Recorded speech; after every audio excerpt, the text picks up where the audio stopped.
Vocês têm Bíblia aí nas mãos? Ou tem o telefone celular? Sabe como eu digo lá no programa Arena do Futuro? Tudo começa na palavra. E hoje eu quero trazer uma reflexão a vocês de uma história que viveu Jesus. Eu sou apaixonado pela Bíblia, porque o que a gente consegue tirar de ilustrações, histórias e aplicação, não é pouca coisa não. Porque esse livro aqui não é um livro comum, não é um livro normal, é um livro que tem Deus por trás. Então, se tem Deus por trás, tem coisas importantes que podemos aprender. Eu quero convidar vocês a abrirem a Bíblia em Lucas no capítulo 17. E eu quero refletir sobre um milagre que Jesus fez. Se você me perguntar qual é a marca do cristão, eu tenho uma resposta para te dar. Assim, o que é que diferencia o cristão daquilo que nós queremos saber, entender quando olhamos de longe? A marca para mim do cristão é a gratidão. O cristão, ele aprende a ser grato, e ele descobre que a gratidão faz toda a diferença. Mas você pode pensar assim: pastor, gratidão é algo muito fácil, gratidão é algo muito comum. Pode parecer fácil e comum, mas você vai ver que não é tão simples assim, porque nessa história que nós vamos considerar aqui, a gratidão fez toda a diferença. E vamos entender um pouquinho melhor o que é que aconteceu, que lições podemos aprender e tirar para a nossa vida hoje.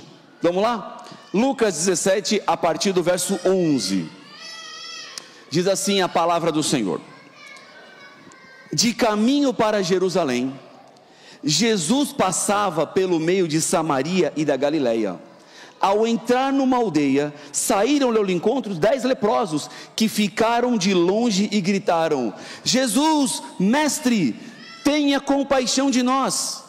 Ao vê-los, Jesus disse: vão e apresentem-se aos sacerdotes. Aconteceu que, indo eles, foram purificados. Um dos 10, vendo que estava curado, voltou dando glória a Deus em alta voz, e prostrou-se com o rosto em terra, aos pés de Jesus, agradecendo-lhe. E este era samaritano. Então Jesus lhe perguntou: não eram 10 os que foram curados? Onde estão os 9? Não se achou quem voltasse para dar glória a Deus, a não ser este estrangeiro? E lhe disse: levante-se e vá, a sua fé salvou você. Essa é a história. Lepra era uma terrível doença da época de Jesus. Lepra ainda é uma doença que hoje é um problema em alguns lugares, é chamada de hanseníase. Qual é o problema da lepra? O leproso, ele tem dificuldades de irrigação sanguínea, e manchas começam a aparecer na pele. Essas manchas se transformam em feridas, e a extremidade do corpo, ela não é irrigada com sangue. Então o leproso, ele vai perdendo as extremidades do corpo. Aqueles que estão muito afetados pela lepra, perdem a orelha, perdem o nariz, perdem as pontas dos dedos, perdem a ponta dos dedos dos pés, e isso vai avançando cada vez mais, porque o leproso perde a sensibilidade. Ele pode perder os dedos, pode perder a mão, perder o braço. Ou seja, a morte pela lepra é uma morte lenta, é uma morte sacrificada, é uma morte terrível. E na época de Jesus, a lepra, ela tinha um agravante ainda maior, porque como as pessoas tinham medo de serem contagiadas pela lepra, quando alguém recebia o diagnóstico de lepra, não podia nem voltar para casa. Aqui na história, vocês leram comigo que Jesus mandou os leprosos se apresentarem para os sacerdotes, porque eram os sacerdotes que naquela época davam o veredito de uma doença. Não tinha medicina, não tinha médicos. Então os sacerdotes, que eram aqueles que cuidavam do templo, eram os responsáveis por avaliar as pessoas e dar então aquilo que elas tinham como resposta. Por exemplo, uma pessoa então aparecia uma mancha no corpo, ela tinha que ir ao sacerdote e mostrava: sacerdote, está aqui, apareceu essa mancha. Ela era obrigada a ir ao sacerdote. Então o sacerdote olhava e falava assim: essa mancha é lepra, porque era assim que a lepra começava. Então quando a pessoa recebia o diagnóstico do sacerdote, naquele exato momento ela nem podia voltar para casa. Ela não podia nem buscar os bens que ela tinha. Ela tinha que sair da presença do sacerdote e pela rua sair da cidade. E enquanto ele saía, as pessoas gritavam: leproso, leproso, leproso. Todo mundo se recorria em casa, fechava a janela, fechava a porta, porque tinha medo do que ia acontecer. O leproso saía e ia embora da cidade. Ora, imagina só, você ter uma doença mortal e além da doença mortal, nem poder ficar perto de quem você ama. Tem que sair da sua casa. A lepra era uma doença que excluía as possibilidades das pessoas. A lepra era uma doença que matava o corpo e matava a mente, matava o físico e matava o espiritual, matava o mental, porque era o desgaste de ficar do lado de fora sem ninguém. Então os leprosos se juntavam em comunidades, eles se armavam e ficavam em diferentes lugares para que um pudesse ajudar o outro para sobreviver, porque eles não podiam trabalhar, eles não tinham como se manter, estavam do lado de fora, sobreviviam de esmolas, de migalhas que deixavam por aí, aquilo que os viajantes deixavam ou aquilo que o pessoal da cidade botava para fora, o lixo. Eles iam lá e reviravam o lixo e sobreviviam com isso. Ora, imagina só o que era ter lepra na época de Jesus. Era uma vida de completa exclusão, era uma vida de completo abandono. Mas há algo que me chama a atenção nessa história, é que os discípulos, ou melhor, os leprosos, eles começaram muito bem, eles se apresentaram de uma maneira muito positiva, porque Jesus estava passando por lá, e eles começaram a gritar: Jesus, Jesus, tem misericórdia de nós. Eles gritam de longe, porque não era autorizado se aproximar, eles tinham que ficar distantes. Nesse momento, quando eles chamam a atenção de Jesus, eles me dão uma primeira lição que eu tiro para a minha vida, e a lição é: em Jesus sempre existe saída, sempre há uma saída. A lepra não tinha solução humana, a lepra não tinha cura, não havia ninguém que poderia solucionar ou resolver. Mas mesmo assim, esses homens que poderiam achar que estavam completamente abandonados por Deus, deixados à própria sorte, eles jogaram de lado toda essa exclusão e começaram a gritar: ei, Jesus, olha para nós. Jesus, veja, nós somos leprosos, tenha misericórdia de nós. Nessa situação, facilmente eles poderiam desenvolver no coração um sentimento de vitimismo, ou um sentimento de autopiedade, e eu encontro isso muito por aí, gente que se vê como vítima dos problemas, e permite que o problema sufoque. Tem gente que aumenta o tamanho do problema muito maior e o transforma em muito pior do que de fato ele é. Esses leprosos, eles mostram para mim que, ainda que eles estavam na situação que eles estavam, eles não deixaram que a doença fosse mais forte que a fé, porque eles gritaram para Jesus: tenha misericórdia de nós. Se a doença fica maior do que a fé, não tem nem saída para você, porque eu paro para pensar da seguinte maneira: imagine só, os 10 leprosos estavam lá na cidade, vivendo com migalhas, como mendigos das esmolas. Jesus está passando pela cidade, e de repente um fala assim: olha lá, vamos pedir ajuda para Jesus. Mas os outros começassem a falar assim: ah, deixa Jesus passar, olha a nossa situação, Deus já nos abandonou, somos leprosos, Deus não está nem aí para nós, olha onde a gente vive, olha a nossa situação, você não tem nariz, você não tem orelha, você não tem perna, você não tem mão, você não tem braço, você não tem nada, o que é que você vai incomodar Jesus? Se Deus se importasse conosco, não estaríamos onde estamos. E facilmente eles se desanimariam, e Jesus passaria, e eles continuariam enfermos.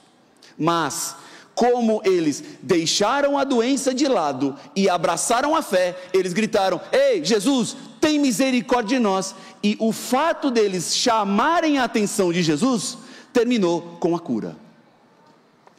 Tem muita gente que Jesus está passando diante dos olhos, mas porque está tão enfiado nos problemas que não vê nada. E problema todo mundo tem, dificuldades todo mundo passa. Eu acho interessante que às vezes tem pessoas que se aproximam de mim e porque me vem pregando na televisão, para lá e para cá, acha que eu não tenho problema. Tem dia que eu acordo e eu acho que eu sou a encarnação dos problemas, porque para onde eu olho tem problema, e tem dificuldade, coisas para resolver, e a vida é assim para todos nós. Não tem ninguém que não passe problemas, não tem ninguém que não tenha dificuldades. Essa semana, na quinta-feira, eu estava gravando na Novo Tempo essa semana toda, e quinta-feira foi feriado, então eu gravei segunda, terça, quarta e sexta.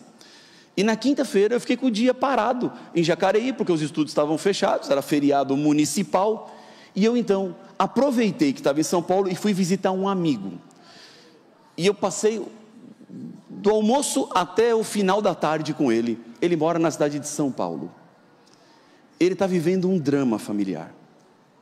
No final de janeiro, ele foi levar a filha dele para estudar num colégio que a igreja tem lá em Santa Catarina, chamado IAESC. E numa curva, o carro dele derrapou, capotou, bateu num barranco e a filhinha dele de 15 anos perdeu a vida. Ela tinha feito 15 anos no domingo e morreu na quinta. E eu fui lá para oferecer o consolo, porque no dia que ela morreu eu estava no Paraguai, distante, não conseguia atender, não conseguia falar. Fui falando por telefone e deu certo. Como quinta-feira eu não tinha gravações, aproveitei o dia e fui passar o dia com ele. É uma tragédia, trágico.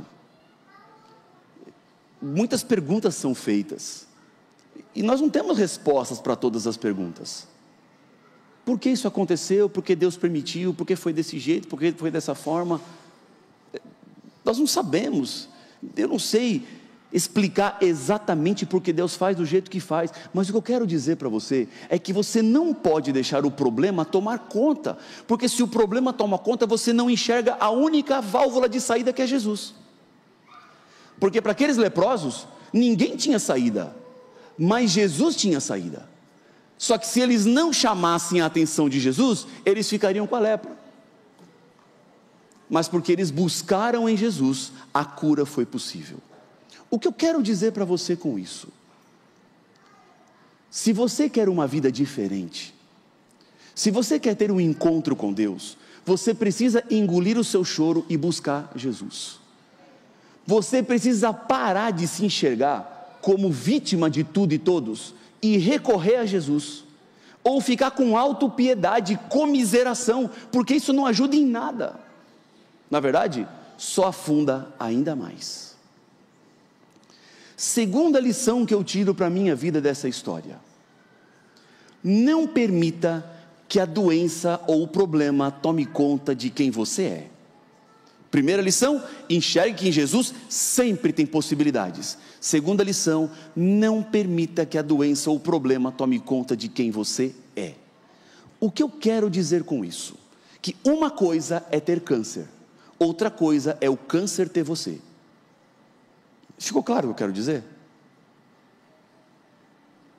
É completamente diferente ter um problema do que o problema ter você. Como pastor, muitas vezes eu visito pessoas em hospitais, e não raras vezes visitei pessoas que estavam à beira da morte, gente que estava assim nos momentos finais de vida, e o meu objetivo, a minha ida lá, era levar a palavra de Deus e compartilhar a esperança. Eu fui lá para ajudar aquelas pessoas, e no final, quem saiu esperançado fui eu. Eu fui para ajudar, e quem saiu ajudado fui eu. Sabe por quê? Porque aquelas pessoas, ainda que tomadas pela doença, elas tinham uma doença, mas a doença não tinha elas. A doença estava no corpo, mas a doença não estava na alma. A doença estava no físico, mas não estava na essência. Tem gente que deixa a doença chegar muito rápido na essência. Gente que se desconfigura pelos problemas. E se você se desconfigura pelos problemas, Você se transforma agora em uma pessoa incurável. Não tem saída para você, não tem solução. Deixa eu te contar uma história. Essa é uma história que me impactou. É um exemplo de vida que eu tenho. O meu sogro foi pastor da Igreja Adventista do Sétimo Dia por 30 anos. Eu digo foi porque não é mais. E você vai entender por que ele não é mais. Ele chegou um dia para trabalhar. Ele trabalhava na rede Novo Tempo de Comunicação. Era uma quinta-feira. No trabalho, as pessoas que encontravam com ele começaram a falar assim: pastor, a sua cor está diferente. O senhor está meio amarelo, está meio pálido. E ele falou assim: não, imagina, não é nada, está tudo bem. Porque ele não sentia nada, estava tudo bem. Durante todo aquele dia, as pessoas que encontravam com ele repetiam: pastor, o seu olho está com uma cor diferente, está amarelado. O senhor está diferente, está muito pálido, está apático. Não, não é nada, não é nada, não é nada. Durante todo aquele dia, isso se repetiu várias vezes. À noite, ele apresentava um programa que naquela época era um programa semanal, ao vivo na TV Novo Tempo, chamado Anjos da Esperança. Ele foi o criador desse programa, foi o primeiro apresentador. Ele montou o que é o Anjo da Esperança. E ele criou e apresentava o programa na TV. Ele estava no ar, na Novo Tempo, quando ele olhou para as costas das mãos. Numa hora que ele estava lendo um texto da Bíblia, ele olhou e tomou um susto. Eu tenho esse momento guardado, esse vídeo, quando ele se impacta pela cor dele que havia mudado. Terminou o programa. Aquilo que as pessoas estavam dizendo para ele, agora começou a preocupá-lo. Ele voltou para casa, na sexta-feira de manhã, então resolveu ir no hospital para ver o que era esse amarelão. Os médicos viram a cor pálida, ficaram preocupados e começaram a fazer uma série de exames. Ele estava no Hospital Adventista de São Paulo, no bairro da Liberdade, e morava em Jacareí, a uns 85 quilômetros de um ponto ao outro. Ele estava lá no hospital, ele foi apenas para fazer exames, entrou pela emergência. No finalzinho da tarde, os médicos falaram assim: pastor, nós estamos achando melhor o senhor ficar por aqui e não voltar para casa. Nós vamos colocar o senhor no soro, para ver se a gente abaixa um pouco esse amarelão, e no domingo nós vamos voltar, fazer um pouco mais de exames, investigar mais a fundo o que é que está acontecendo. E ele falou assim: tá bom, e ficou no hospital. No domingo, vários exames foram feitos. Era já o final da tarde do domingo. Eu estava numa cidade próxima, chamada Itaquaquecetuba, que fica do lado de Guarulhos. Estava fazendo um batismo, pastor Rubens. Tinha terminado de pregar o sermão e estava me trocando para entrar no tanque de batismo. Quando eu vi no telefone a chamada da minha sogra. Eu geralmente não atendo telefone nessas horas, porque é programação, mas como eu sabia da situação, resolvi atender. E minha sogra falou assim para mim: Rafael, onde é que você está? Eu disse: estou aqui em Itaquaquecetuba. Ela me disse: quanto tempo você demora daí até aqui o hospital? Eu falei: olha, eu tenho que fazer um batismo, eu termino e vou para aí, eu acho que 1h30 no máximo eu estou aí. Aí ela falou assim: então venha para cá, porque os médicos querem conversar comigo e pediram para eu não estar sozinha. Eu já entendi, boa coisa não era, porque se fosse para dar boa notícia, dava-se a notícia sim, facilmente, mas se pede para mais alguém da família, é porque boa coisa não é. Terminei de pregar, batismo, entrei no carro, fui para o Hospital Adventista de São Paulo, subi no andar onde ele estava internado, e quando eu saí do elevador, estava do lado de fora do quarto, 2 médicos e o capelão do hospital. Quando eu vi o capelão lá, eu falei assim: bom, é mais grave do que eu pensei, porque até o capelão veio aqui para dar notícia. Bom, entrei no quarto, cumprimentei os 3, os 2 médicos entraram, o capelão ficou do lado de fora. E então veio a notícia: Milton tinha um câncer no intestino e 7 metástases no fígado. Uma das metástases tinha um pouco mais de 7 centímetros. E todo o amarelão, a palidez, era por causa dessas metástases no fígado. Os médicos explicaram o que fariam, qual era o tratamento a ser feito adiante. Mas eles foram muito claros que a situação era grave. Os médicos saíram, o capelão entrou. Enquanto o capelão estava entrando, um dos médicos falou assim para mim: vem cá, vamos lá fora. E eu saí junto. E o médico falou assim para mim: Rafael, é o seguinte, você é pastor e vai ter que preparar a sua família, porque a situação do seu sogro é muito grave. Eu tenho quase 40 anos de medicina e eu nunca vi um quadro desse reverter. É praticamente impossível. Só um milagre pode reverter essa situação. Entendemos a situação. E eu vou resumir a história. O Milton foi aquele dia para o hospital e nunca mais voltou. Depois de 83 dias, ele faleceu. Ele tinha 51 anos. O câncer foi devastador. Ele não teve chance de luta. Do dia da descoberta até a morte, foram 83 dias, como eu disse a vocês. E nesses 83 dias, ele piorou todos os dias. Não teve um dia que ele estava melhor do que o dia anterior. O que nós sabíamos é que hoje está ruim e amanhã vai estar pior do que hoje. Porque ele piorou, até que descansou. Mas o que me impactou em toda essa história é que nós acompanhamos de perto tudo isso.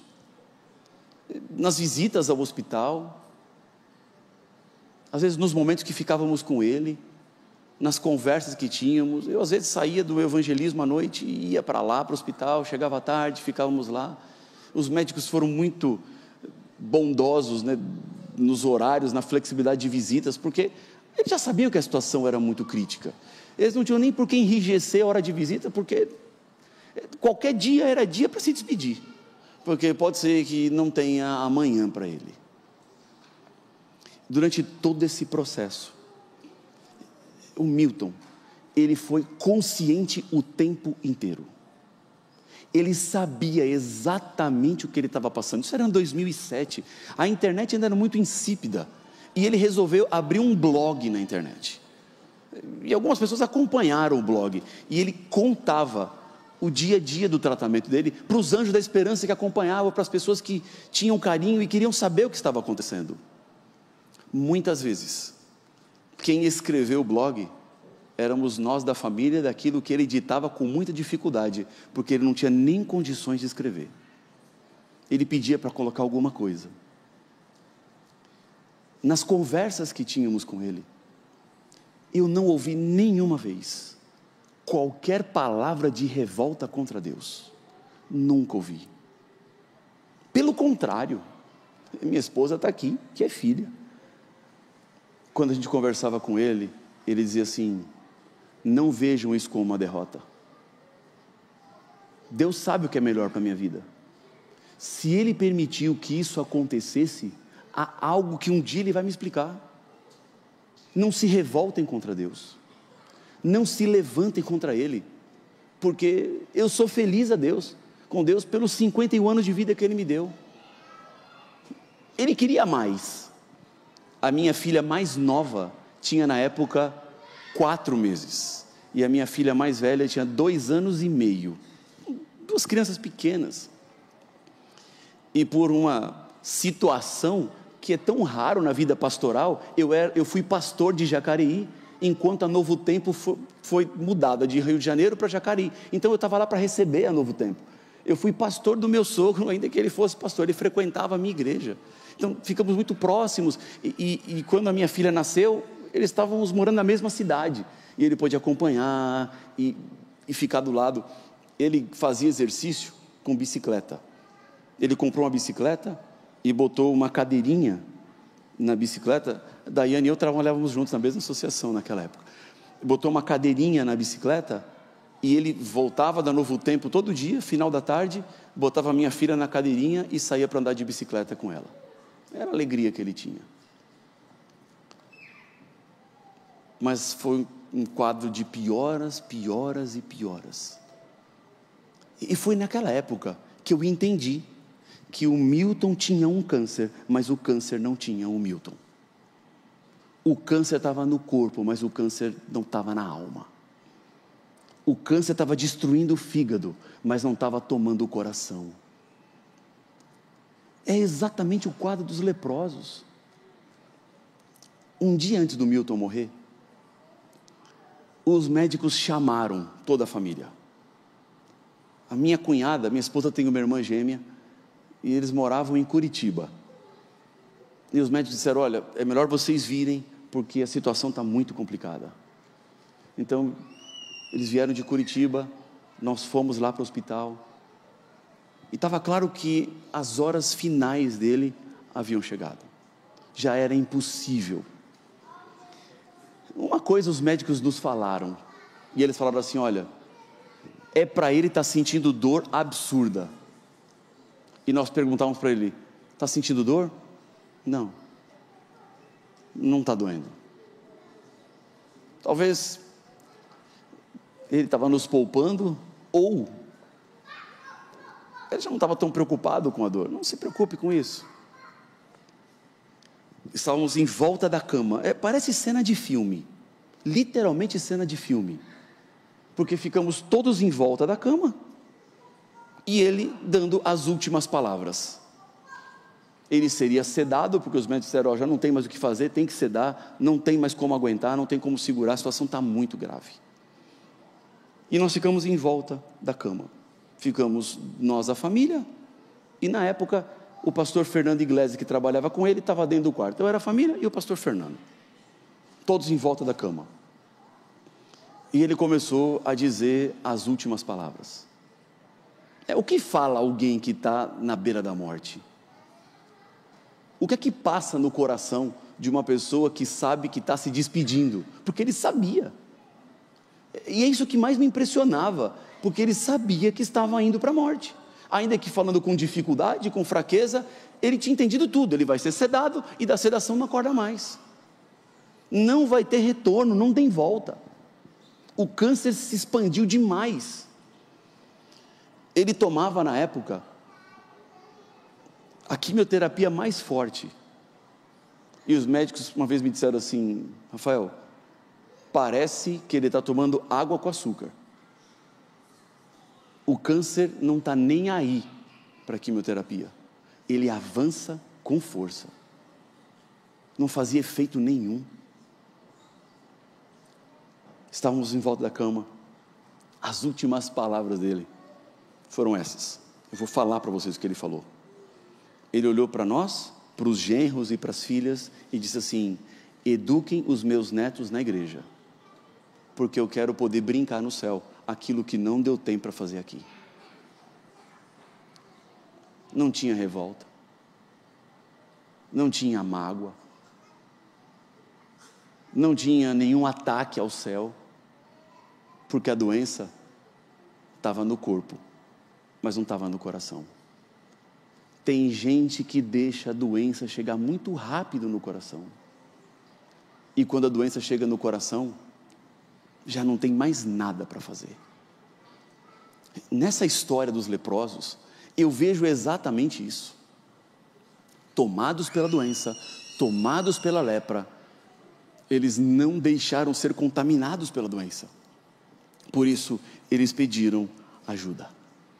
Isso fica claro, porque a cura desses leprosos, ela é consequência do poder da fé e da obediência. Porque olha só, vamos voltar à história.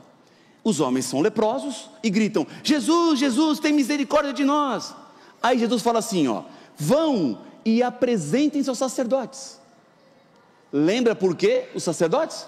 Porque o sacerdote era aquele que dava o diagnóstico da lepra, e era o sacerdote que dava o diagnóstico da cura. Por exemplo, digamos que uma pessoa tinha uma mancha na pele, se apresentava ao sacerdote, ele dizia: lepra. Então nesse momento a pessoa tinha que sair da cidade. Aí ela saía, ficava do lado de fora, mas 4, 5 dias depois, a mancha desaparecia. Já não tinha mais mancha de lepra, porque não era lepra, era uma micose, era uma ferida, um machucado, qualquer coisa que seja, desapareceu. Então esse indivíduo tinha uma audiência com os sacerdotes, ele entrava na cidade E ele então se apresentava e dizia para o sacerdote: olha só, não tem mais mancha. Então o sacerdote que disse lepra era o que dizia: está curado. Então quando aquela pessoa recebia o diagnóstico de cura, ela podia voltar para casa e retomar a vida. Quando Jesus manda aqueles homens procurarem os sacerdotes, ele estava dizendo assim: vão lá e se mostrem para aqueles que vão dar o diagnóstico da cura. Mas eu lhe pergunto, pela descrição do texto bíblico, esses homens, quando eles foram para a cidade para se apresentar, eles estavam curados?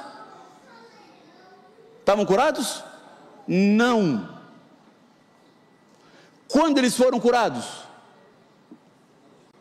No caminho. Jesus disse: vão e se apresentem aos sacerdotes. E eles foram leprosos, eles foram doentes, porque era fé com obediência. Então eles foram caminhando, e eles caminharam uma certa distância, porque quando eles descobriram que estavam curados, não quiseram nem voltar, porque falaram assim: vamos voltar, está muito longe, voltar lá para quê? Vamos embora. Só um quis voltar, 9 não, porque já tinham andado uma certa distância e nem estavam vendo mais Jesus. Então, no caminho eles foram curados. Se a doença tivesse tomado o coração deles, eles diriam assim: Jesus, vamos fazer o que lá? Olha a nossa situação, cura e a gente vai. Mas com Deus não é assim. Com Deus não é ver para crer, é crer para ver.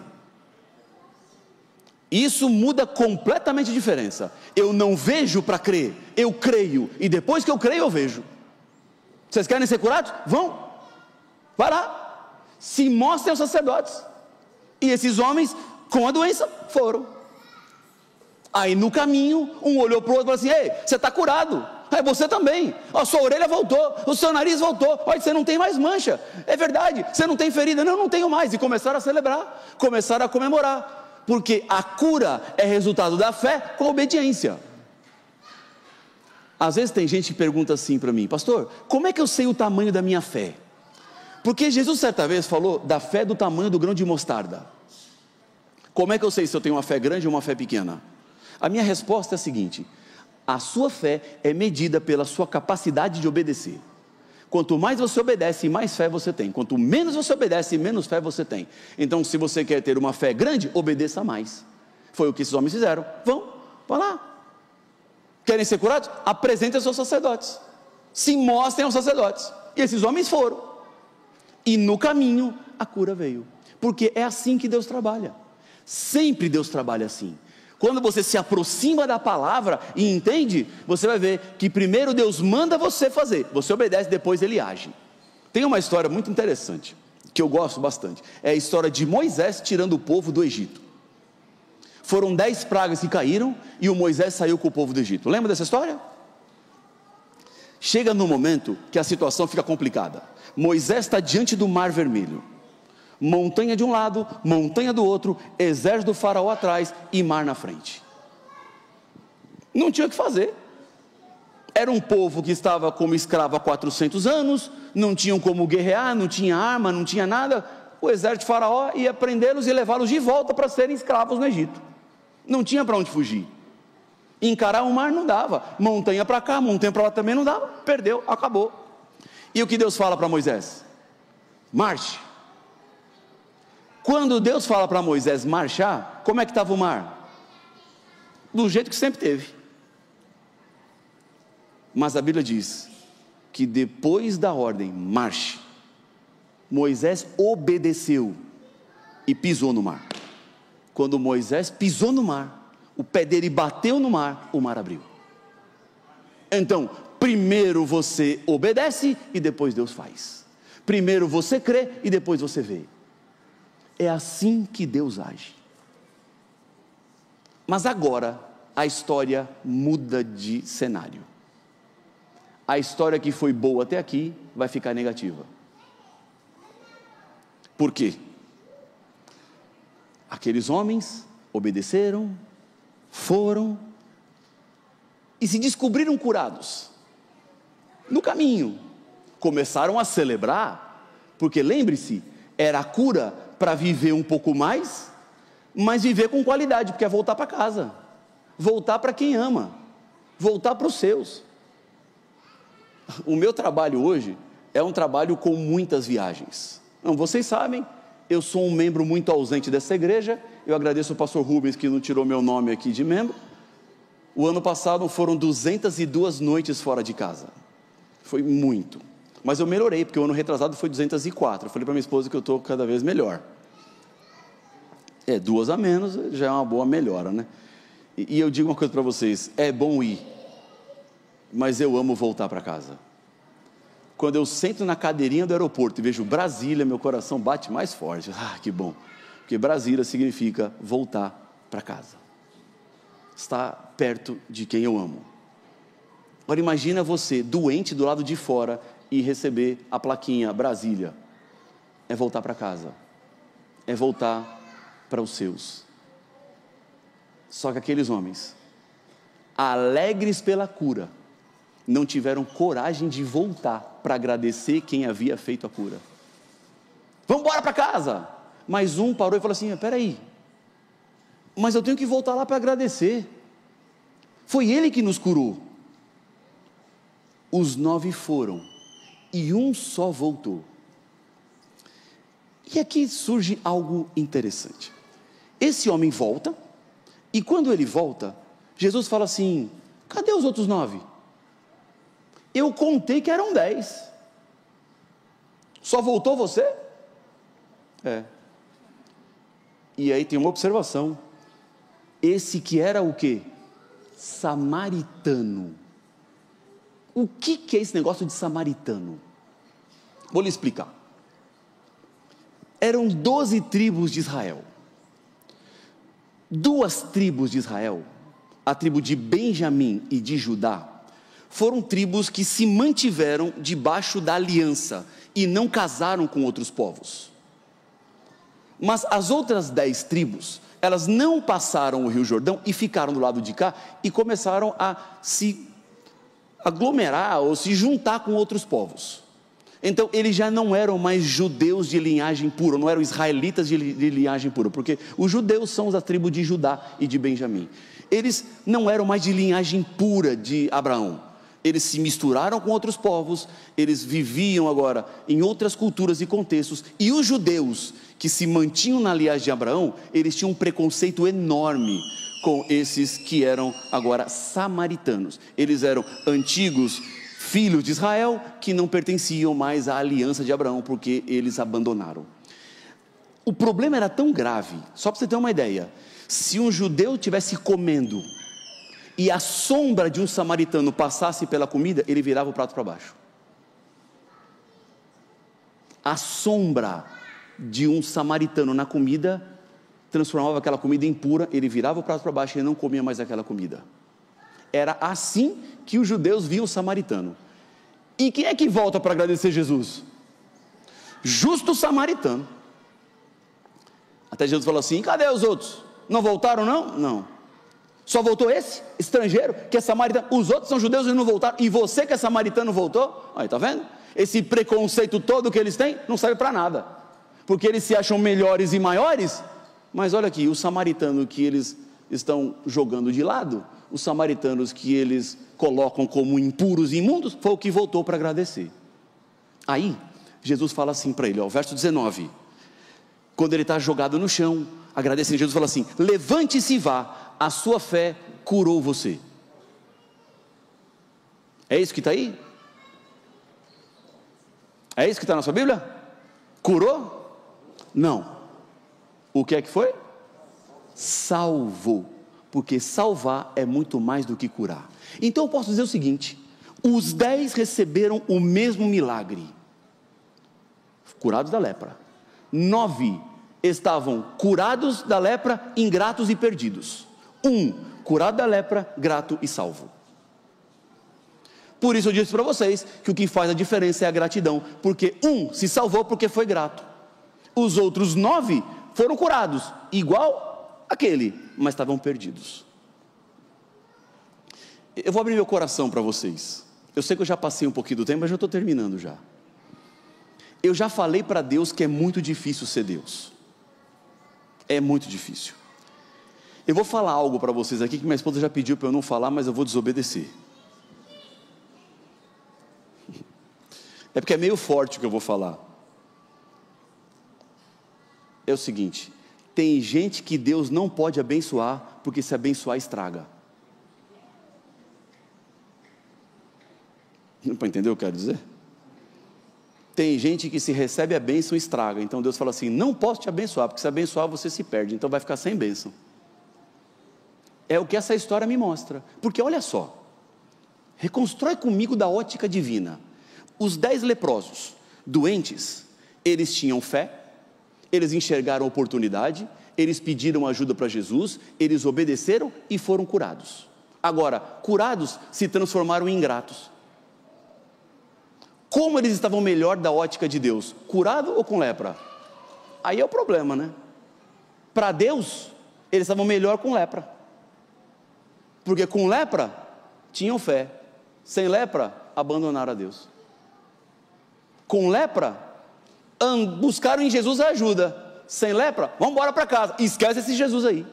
E o que eu mais vejo por aí é gente assim, que vem buscar Deus quando tem problema. Quando não tem mais problema, vai embora. Por isso que eu falo que é muito difícil ser Deus. Abençoa e estraga. É tão complicado, né?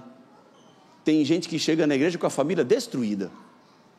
Onde olha, está desarranjado. Está com problema. É problema no casamento, é problema com os filhos, é problema no trabalho, é problema com todo mundo. Aí começa a vir na igreja, começa a frequentar a igreja, vai mudando, vai melhorando a vida. Aí quando tudo fica bom, vira as costas e vai embora. Para Deus era melhor cheio de problema dentro, do que sem problema fora. É isso que essa história me mostra. É isso que eu vejo nessa história. Eu sei que Deus quer te abençoar, mas cuidado para você não transformar a bênção na sua maldição. Porque pode ser que você está lá no fundo do poço, aí você pede para Deus uma corda, aí Deus manda a corda, aí você pega essa corda e constrói sua forca. É isso que muitas vezes acontece com gente que não sabe administrar a bênção que Deus dá. Eu gosto tanto da Bíblia, da palavra de Deus, porque ela nos ensina tantas coisas, né? A gente aprende tanto. É por isso que a oportunidade de estudar a Bíblia é se aprofundar nesse livro maravilhoso que ensina tantas coisas para nós. Com essa história aqui, eu entendo que para alguns é melhor permanecer doente. Eu já falei isso para Deus. Eu não estou preocupado se Deus vai me curar de uma doença ou não. Eu estou preocupado se Deus vai me salvar. Porque o que eu mais quero é ouvir aquilo que aquele ex-leproso ouviu: a tua fé te salvou. Você está salvo. Os outros estão curados, estão lá na casa comemorando, mas estão tudo perdido. Você não. Você está curado, vai voltar para casa, vai comemorar, mas está salvo. E o que te salvou é a tua gratidão. Então, quando eu desenvolvo gratidão com Deus, eu recebo dele muito mais do que aquilo que eu posso imaginar. Tem gente hoje que se contenta com pouco de Deus, quando pode ter muito.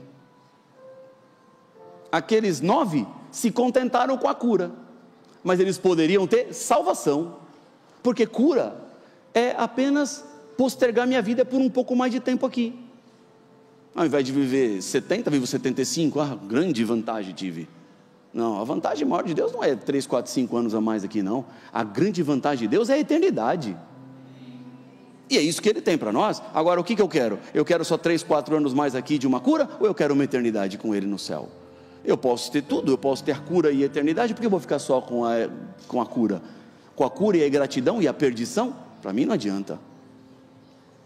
Ao voltar meus olhos para a palavra, ao voltar meus olhos para aquilo que Deus coloca diante de mim, Deus me dá uma mensagem de conforto, de consolo, de esperança e paz. Porque todos nós enfrentamos dificuldades, como eu falei para vocês. Da última vez que eu estive aqui, eu contei a história do meu pai que morreu na pandemia, depois de 6 dias entubado. 1º de janeiro de 2021, imagina como é que começa o ano da família, né? É tudo bagunçado, atropelado. O Feliz Ano Novo não durou quase nada, né? Então, as coisas não são do jeito que a gente quer, nem sempre acontece do jeito que eu queria, que eu previ, que eu planejei, que eu idealizei, mas Deus faz do jeito que faz, e o que me cabe agora fazer é aceitar e agarrar nas mãos do Senhor, porque eu sei que Ele não falha. Se Deus não cura para essa vida, Ele cura para a eternidade. Se as orações não alcançaram o fígado, alcançou o coração. E o que Deus mais quer hoje, de mim e de você, é um coração de gratidão. Quando você entende quem Deus é, aquilo que Ele faz, a resposta que você dá é uma resposta de gratidão, sabe? Abrindo o coração para vocês, decidir estudar a Bíblia é uma resposta de gratidão que você dá a Deus. Senhor, eu entendo o Teu amor, eu entendo a Tua graça, e sei que esse livro é a Tua palavra, e por meio desse livro eu posso conhecê-lo mais. E se eu posso te conhecer mais por meio da palavra, é na palavra que eu vou buscar a ajuda, é na palavra que eu vou buscar o auxílio. Porque, olha, eu sou pastor há 24 anos, completou agora dia 1º de fevereiro, eu comecei 1º de fevereiro de 2001, 24 anos e poucos meses. Nesses 24 anos que eu tenho trabalhado como pastor, e pregado e vivido a palavra, eu estou cada vez mais convencido que esse livro aqui não é um livro humano, não tem como ser. O que você aprende desse livro aqui, você não aprende em livro nenhum, eu já li Aristóteles, Platão, você imaginar, não dá, nenhum livro se comparar, ainda que sejam grandes autores, ainda que você aprenda muita coisa com eles, mas nenhum livro se compara com esse aqui, não chega nem perto, porque esse livro aqui é a norma de vida, e quem vive de acordo com esse livro aqui se conecta com Deus, e quando você se conecta com Deus, a sua vida muda. Agora, a decisão é sua, estudar a palavra do Senhor, a decisão é sua, viver de acordo com a palavra. Por isso o convite de hoje. Pai de amor, Deus querido, eu te agradeço muito, porque de maneira especial o Senhor esteve aqui, abrimos a Tua palavra, ouvimos a Tua voz, e o Teu Espírito se manifestou nesse lugar. Por isso, Pai, eu quero nesse momento, como ministro do Evangelho, colocar cada pessoa aqui à frente às Tuas mãos. Confirma as decisões de estudar a Tua palavra, de se aprofundar no conhecimento e no entendimento daquilo que o Senhor deixou como revelação. Toma, Senhor, elas em Teus braços de amor. Se alguém aqui não está conseguindo dormir hoje à noite, pelo Teu poder vai dormir. Se alguém aqui está passando por dificuldades agora, Pai, vai conseguir olhar por cima dos problemas e das dificuldades, saber que o Senhor continua olhando e se importando com cada um de nós. Por isso, Pai, não desvia os Teus olhos de nós, mas nos prepara para a eternidade que teremos em Cristo Jesus. Fica, portanto, conosco, que eu lhe peço em nome de Jesus. Amém. O convite de hoje.